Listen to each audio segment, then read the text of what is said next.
Welcome back to the program. Selamat datang kembali di program ini.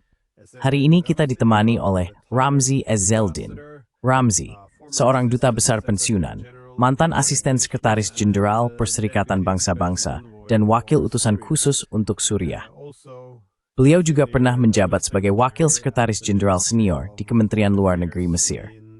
Jadi selamat datang di program ini.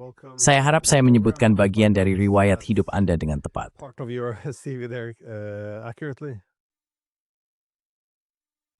kasih banyak. Ya, that's Reese. Salah satu alasan saya sangat ingin berbicara dengan Anda hari ini adalah karena semua gangguan besar yang sedang kita lihat di seluruh Timur Tengah, yang tampaknya saling terhubung. Tempat yang baik untuk memulai saya rasa adalah Israel, karena hal itu cenderung berkaitan dengan banyak isu di kawasan tersebut. Bagaimana Anda melihat kemungkinan konflik ini mengganggu wilayah yang lebih luas dan memicu ketidakstabilan di tempat-tempat seperti Mesir, Yordania, atau di tempat lain?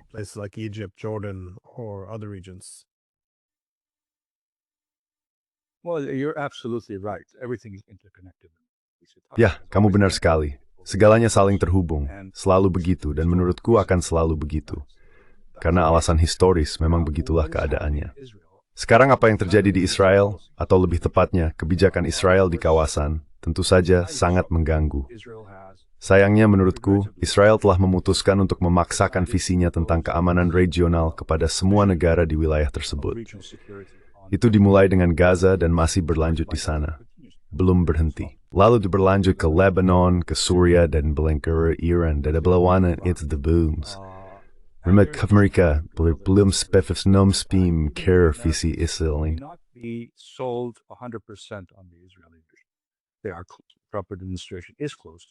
Pemerintahan kita memang dekat dengan Israel, tetapi dapat melihat adanya beberapa perbedaan, dan saya pikir itu cukup penting.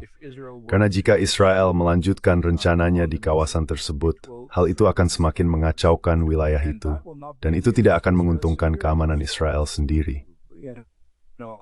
Saya pikir kita semua di kawasan ini dan di luar, baik di Eropa maupun di Amerika Serikat, perlu membantu masyarakat Israel memahami bahwa mengejar dominasi di Timur Tengah tidak melayani kepentingan jangka panjang mereka. Cara terbaik untuk melakukannya adalah dengan memiliki sistem keamanan regional yang seimbang, yang mempertimbangkan kepentingan semua negara.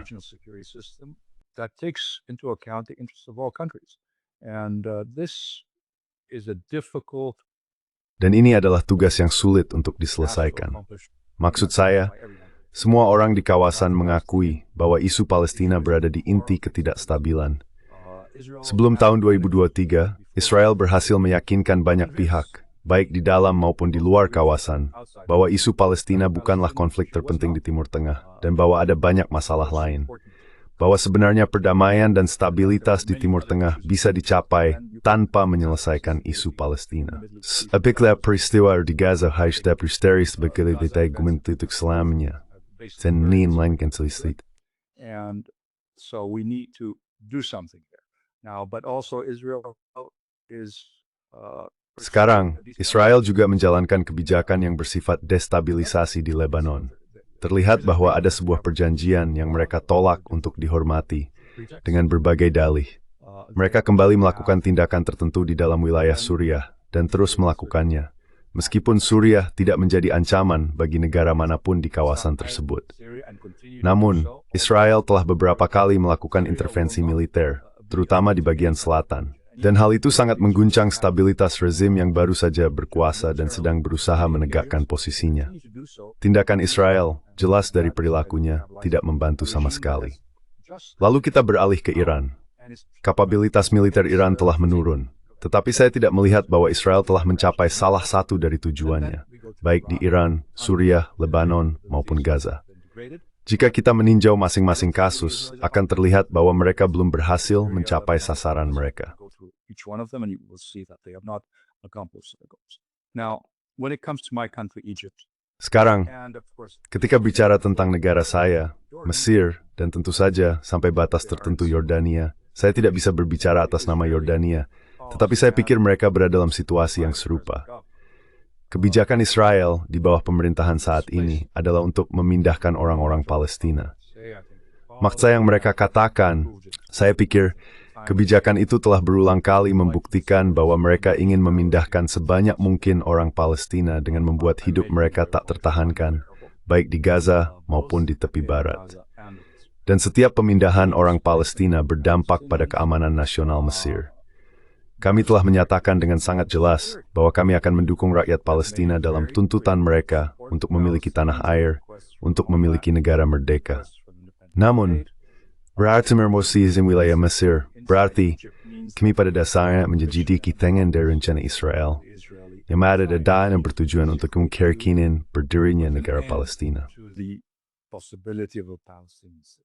And I think Egypt's position has been absolutely critical. Saya pikir posisi Mesir sangatlah penting dalam memastikan bahwa Israel tidak dapat mengejar tujuan mereka menuju kemakmuran. Hal itu sudah sangat jelas. Kami berharap Israel akan meninjau kembali kebijakan mereka, dan mereka hanya akan melakukannya jika mereka menyadari bahwa mereka tidak lagi memiliki sekutu yang kuat. Maksud saya, bahkan di Amerika Serikat sudah ada beberapa perubahan. Eropa lebih maju dalam hal itu. Tetapi masih banyak yang perlu dilakukan oleh pihak Eropa. Jadi ini adalah upaya kolektif oleh pihak Eropa, Amerika, dan tentu saja Arab untuk membuat masyarakat Israel memahami bahwa kebijakan pemerintah saat ini sangat mengganggu dan tidak akan membawa keamanan bagi rakyat Israel.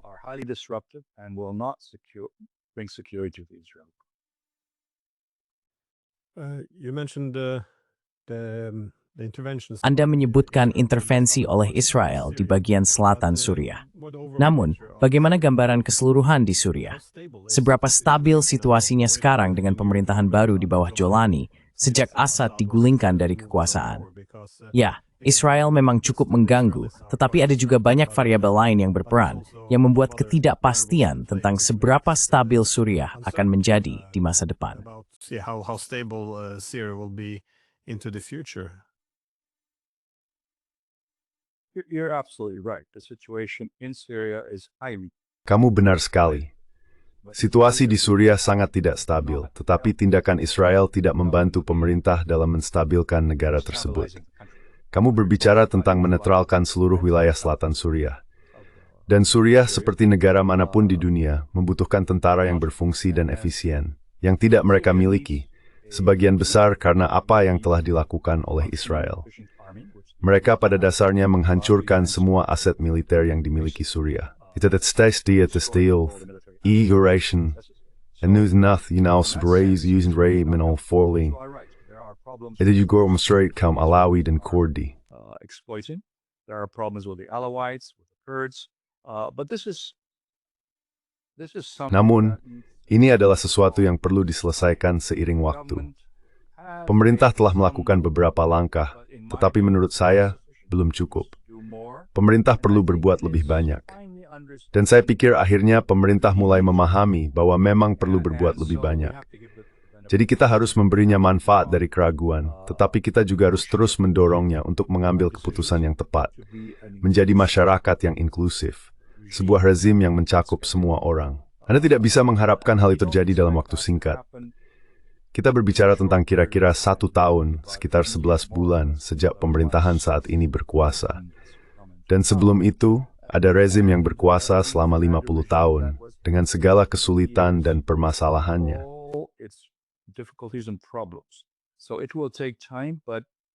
Jadi ini akan memakan waktu, tetapi bangsa Arab, Eropa, dan Amerika perlu membantu pemerintah Suriah saat ini untuk mengambil keputusan yang tepat.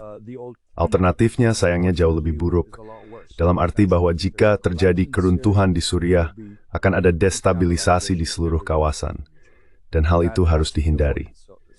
Jadi saya pikir satu-satunya hal yang bisa dilakukan, dan yang sedang diupayakan oleh sebagian besar negara saat ini, adalah menyiapkan pagar pembatas yang akan membimbing dan memastikan pemerintah Suriah saat ini bergerak ke arah yang benar, tanpa berlebihan, serta menjamin bahwa Suriah adalah untuk semua. Tidak mudah. Seperti yang saya katakan, ini akan memakan waktu, tetapi alternatifnya akan jauh lebih buruk.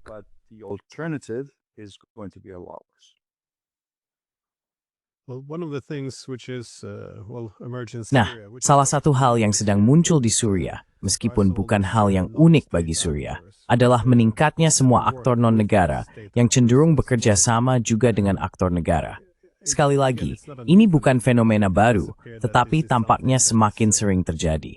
Apakah Anda mempertimbangkan hal itu dalam tantangan yang lebih luas di kawasan tersebut? Obviously, I mean, Jelas, maksud saya, hal ini terjadi di Suriah, di Lebanon, di Irak, dan ini cukup mengkhawatirkan. Jadi ya, di Suriah, dengan aktor non-negara, kita memiliki semua kelompok bersenjata yang menjadi bagian dari koalisi yang memerintah Ratu saat ini. Beberapa dari mereka tidak tunduk pada presiden. Mereka menjalankan agenda mereka sendiri. Sebagian besar, seperti yang Anda tahu, adalah kelompok bersenjata yang tampaknya menjadi bagian dari koalisi pemerintahan. Dan mereka pas Keplu, seperti yang saya katakan, diintegrasikan ke dalam angkatan bersenjata. Pemerintah telah mengumumkan bahwa mereka sedang melakukan hal itu, tetapi belum benar-benar terlaksana secara efektif. Atau mereka harus sepenuhnya dilucuti. Tidak ada yang ingin menerima warga negaranya yang berada di Suriah sebagai bagian dari kelompok bersenjata. Jadi kita harus menemukan cara mungkin untuk tetap membiarkan mereka di Suriah. Terlibat sejak scheduled, berpryuting dari Yud, Eflin, Gestamer. Dan itu menjadi tanggung jawab pemerintah. that is for the government to do, and it would need international contributions. Aktor negara lain yang terlibat di Suriah, Turki, yang jelas memiliki pengaruh besar. Amerika Serikat seperti yang Anda sebut sebelumnya, Israel di selatan, dan juga Rusia yang mempertahankan kehadirannya. Bagaimana hal ini memengaruhi kemampuan Suriah untuk berfungsi? Apakah melihat kepentingan mereka saling bersaing, atau sejauh ini mereka mampu menyingkirkan rivalitas tersebut dalam upaya serius untuk menstabilkan situasi?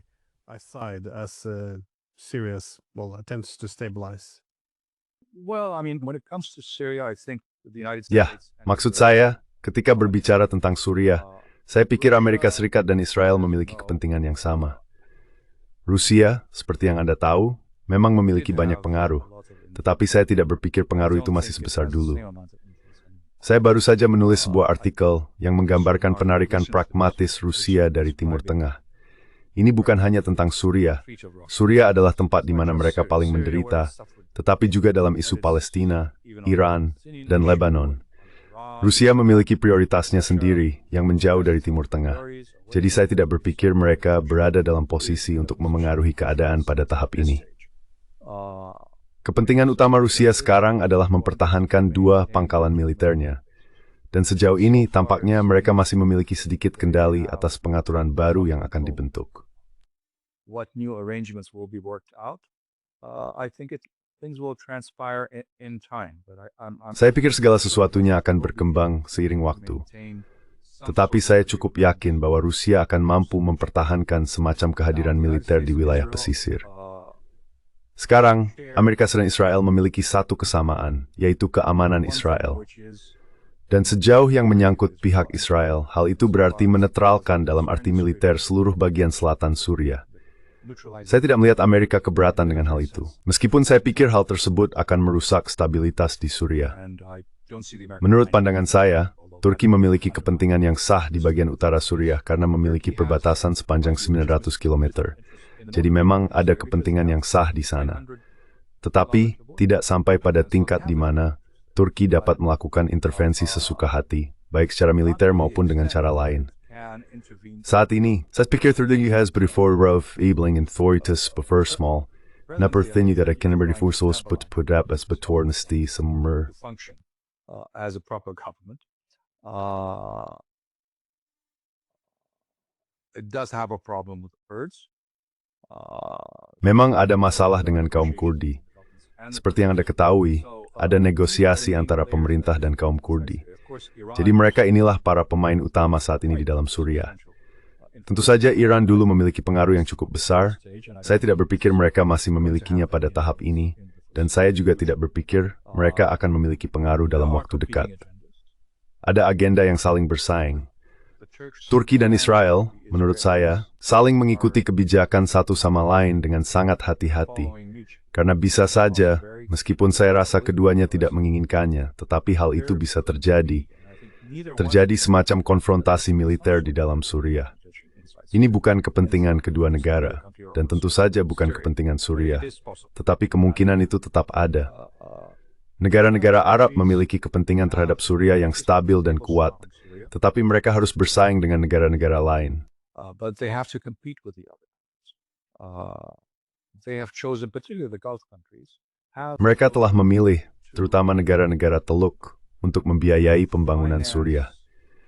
Saya tidak berpikir mereka akan melangkah lebih jauh dari itu, dan hal itu sangat penting jika Anda menginginkan stabilitas. Situasinya masih belum pasti. Ada berbagai kepentingan yang mungkin saling bertentangan dalam beberapa hal, tetapi pada akhirnya semua pihak, saya rasa, dengan pengecualian Israel, maksud saya harus saya katakan, pihak Israel telah menyatakan dengan sangat jelas bahwa mereka menginginkan Suriah yang lemah, dan mereka bisa menerima Suriah yang terpecah. Sementara itu pihak Amerika, saya rasa telah menyatakan dengan jelas bahwa mereka tidak menginginkan Suriah yang terpecah, tetapi mereka mungkin dapat menerima Suriah yang lemah. They may accept a weak Syria. The Turks do not want a divided Syria because that brings. Turki tidak menginginkan Suriah yang terpecah karena hal itu langsung memunculkan isu tentang Kurdi. Arab juga tidak menginginkan Suriah yang terpecah karena hal tersebut akan menimbulkan dampak regional bagi Yordania, Irak, Lebanon, dan seterusnya. Jadi seperti yang saya katakan sebelumnya, saya pikir kita semua perlu bekerja sama, baik kekuatan regional maupun kekuatan besar. Amerika Serikat dan Rusia semoga akan dapat mencapai suatu kesepakatan. Sekarang, Tiongkok memiliki kepentingan ekonomi. Terdapat one Saya rasa mereka menunggu situasi stabil seperti Brexit terupdate. Pesadikers are falling into the thwart. To jump in the face, so to speak. Well, yeah, the last country I Baik, want to- negara terakhir yang ingin saya tanyakan adalah negara yang Anda terlibat langsung dengannya, yaitu Iran. Karena tentu saja, kita mengalami serangan terhadap reaktor nuklir Iran pada bulan Juni lalu. Namun banyak pihak, setidaknya dari pihak Iran, tampaknya cukup yakin bahwa konflik atau perang ini belum berakhir. Bahkan beberapa pihak menafsirkan sanksi snapback dari Eropa sebagai langkah yang mungkin, meskipun tidak disengaja, membuka jalan bagi eskalasi berikutnya. It's worth stank kemainit tuan faith. Bagaimana reseptnya konflik ini? How do you see these conflicts progressing from here on? I am quite concerned. Because Saya cukup khawatir karena dua alasan. Pertama, saya merasakan adanya sikap menantang di dalam Teheran. Saya berbicara dan bertemu dengan orang-orang Iran, dan mereka semua berada dalam suasana hati yang menantang. they all are in Dalam arti mereka mengharapkan serangan Israel lainnya dan ingin bersiap menghadapinya. Israeli attack. Pada saat yang sama, mereka tidak akan menyerah pada ambisi nuklir mereka. Sekarang, apa ambisi nuklir mereka? Seperti yang Anda katakan, saya telah bekerja jelas ini dapat selama Mosia sewakilan dari energi atom internasional. Jelas, negara kelebah potensor, mereka terambil keputusan untuk memproduksi senjata nuklir, dan saya rasa sebagian besar dunia meracil itu. Spain awam demin. And I think most of the world understands that. Even the American intelligence says that. I mean, the only ones who have been saying since 2000. Maksud saya, satu-satunya pihak yang sejak tahun 2003, jadi bukan baru sekarang, sejak 2003, telah mengatakan bahwa Iran hanya tinggal beberapa bulan lagi dari memproduksi senjata. Sudah 22 tahun berlalu. Jadi itulah salah satu alasan saya khawatir, karena saya tidak berpikir Iran akan menunjukkan banyak fleksibilitas. Mereka menginginkan perjanjian baru, mereka sudah siap, dan saya pikir mereka sedang bernegosiasi dengan pihak Amerika. Itu akan mempertahankan sejumlah hal yang dikatakan Amerika tidak mereka inginkan. Misalnya, pengayaan uranium. Saya tidak berpikir mereka akan menyerah. Padahal mungkin kita akan menemukan cara untuk mengaburkan isu tersebut, tetapi mereka tidak akan pernah melepaskan hak atas pengayaan. Israel hanya akan merasa nyaman jika terjadi perubahan rezim di Iran. There is regime change in Iran. And I think that is their objective. I think they will keep Dan saya pikir itulah tujuan mereka. Saya pikir mereka akan terus melakukan apapun yang diperlukan untuk memastikan terjadinya perubahan rezim di Iran. Sekarang, apakah tindakan Israel akan membawa perubahan rezim di Iran? Justru sebaliknya. Saya melihat orang-orang sekarang, seperti yang Anda tahu, bersatu di bawah bendera mereka. Anda mungkin memiliki kekhawatiran atau keberatan terhadap rezim di Iran, tetapi hanya orang Iran sendiri yang akan mengubah rezim itu. Dan saya tidak melihat adanya keinginan atau minat untuk melakukan hal itu pada tahap ini. Jadi saya tidak menutup kemungkinan adanya serangan Israel lainnya, karena Iran akan tampak tidak cukup bekerja sama kecuali mereka mulai bernegosiasi dengan Amerika. enough unless they start negotiating with the Americans. And the Israelis want to pursue regime change. Orang-orang Israel ingin mengejar perubahan rezim, jadi mereka akan terus melakukannya. Berharap bahwa suatu hari nanti, jika kamu ingat sesekali, termasuk setelah serangan terbaru, Perdana Menteri Israel muncul dan menyerukan kepada rakyat Iran untuk bangkit melawan rezim. Jadi maksud saya, hal itu ada, dan mereka hanya akan merasa nyaman jika terjadi perubahan rezim, yang saya sendiri tidak tahu apakah itu akan terjadi atau tidak. Dalam jangka panjang, mungkin akan berubah, tetapi itu harus bersifat organik. Itu harus datang dari dalam Iran. Namun tekanan dari luar bekerja sebaliknya. Sebaliknya orang Iran sangat nasionalis, dan saya pikir mereka akan terus menentang Israel. Continue to defy Israel. Well, I was in Tehran back in May. Nah, saya berada di Teheran pada bulan Mei lalu, sebulan sebelum serangan terhadap reaktor nuklir mereka. Kami sempat berbicara dengan beberapa pejabat mereka ketika saya mengunjungi salah satu fasilitas nuklir.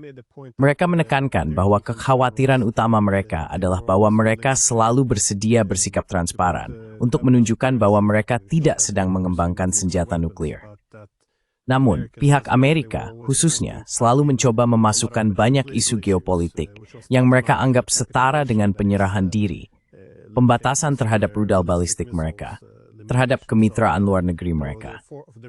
Mereka diberitahu bahwa mereka seharusnya tidak memiliki hubungan dengan Hezbollah, Hamas, atau Yaman. Apakah menurut Anda ada kelonggaran di pihak lain dari Amerika Serikat untuk benar-benar memisahkan isu nuklir itu sendiri? Karena tampaknya hal itu akan diperlukan agar dapat mencapai kesepakatan baru.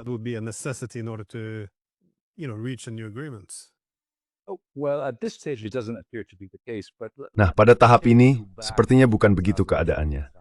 Tapi izinkan saya membawa Anda kembali ke tahun 2003, ketika saya berada di Wina dan perundingan baru dimulai.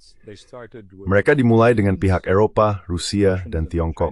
Dan seperti yang Anda tahu, hingga tahun 2005 pihak Amerika belum ikut serta dalam pembicaraan tersebut. Pada waktu itu, ada dua hal yang, jika dijalankan, saya rasa kita tidak akan berada di posisi seperti sekarang. Pertama, pihak Iran berbicara tentang kesepakatan besar, semuanya dibahas, termasuk kebijakan mereka di kawasan, dan pihak Amerika sepenuhnya menolak. Sekarang apakah itu mungkin dilakukan atau tidak, saya tidak tahu. Tapi saya rasa hal itu memang tidak benar-benar dipertimbangkan saat itu.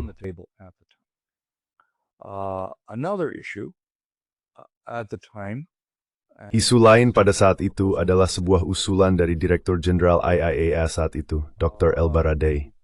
Ia mengajukan rencana di mana Iran akan membatasi diri pada proyek percontohan dengan 50 sentrifugal, tidak lebih.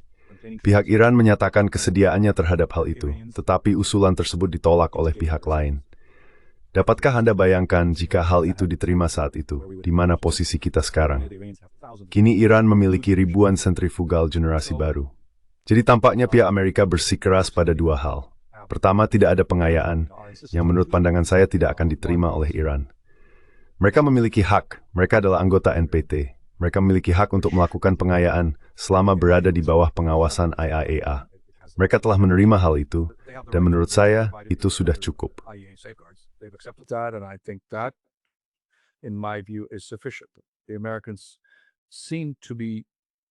Orang-orang Amerika tampaknya bersikeras meskipun posisi mereka kadang berubah, bahwa tidak boleh ada pengayaan di wilayah Iran. Saya pikir ada cara untuk menangani masalah itu dengan cara yang dapat diterima oleh kedua negara. Ada sejumlah gagasan terkait hal ini.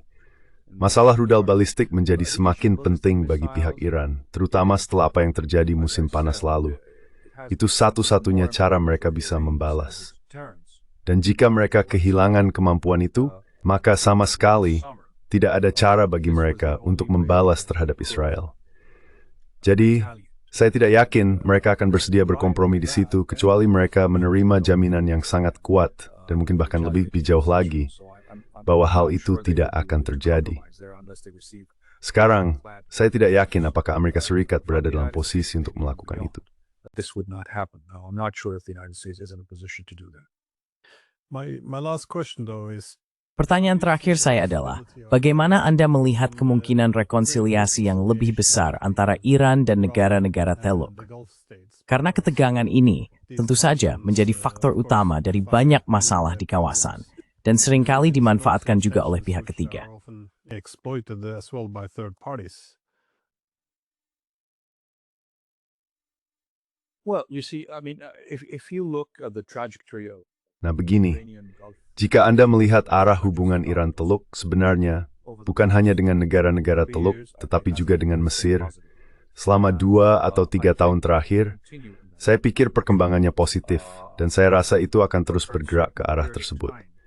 Untuk beberapa waktu, tampaknya negara-negara Teluk yakin bahwa Iran adalah ancaman utama. Namun setelah apa yang terjadi di Gaza, saya pikir pandangan itu telah berubah.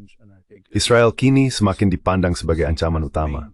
Jadi hubungan antara negara-negara Teluk dan Iran telah membaik, dan saya pikir hubungan itu akan terus membaik, karena hal itu menguntungkan kedua belah pihak. Saya pikir Iran harus meninjau kembali, dan sudah ada pembicaraan tentang hal ini. Kebijakan regionalnya, konsep pertahanan ke depan yang seperti Anda tahu telah menjadi pilar doktrin militernya. Menggunakan kelompok proksi di Suriah, Lebanon, dan tempat lain, itu memperoleh kepengerangan narkotis kepada Natal Israel.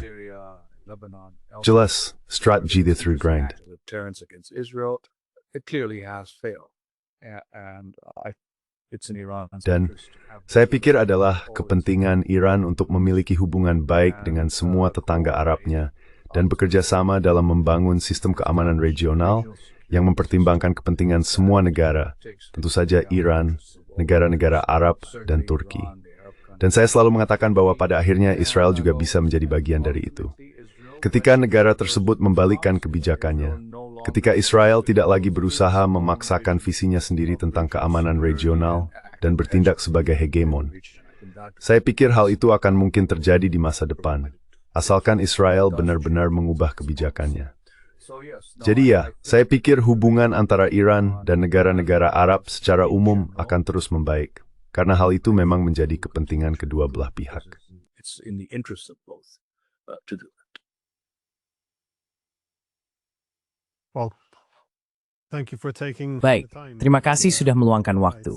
Sungguh luar biasa melihat betapa cepatnya perubahan terjadi sekarang. Orang-orang selalu mengatakan bahwa Timur Tengah terus mengalami perubahan besar, tapi yang satu ini terasa, ya, tidak biasa. Jadi sekali kasih sudah meluangkan waktu. Thank you so much for taking time. Thank you very much. Also, Mace Morgo, the Spithay, and Thamel. Thank you.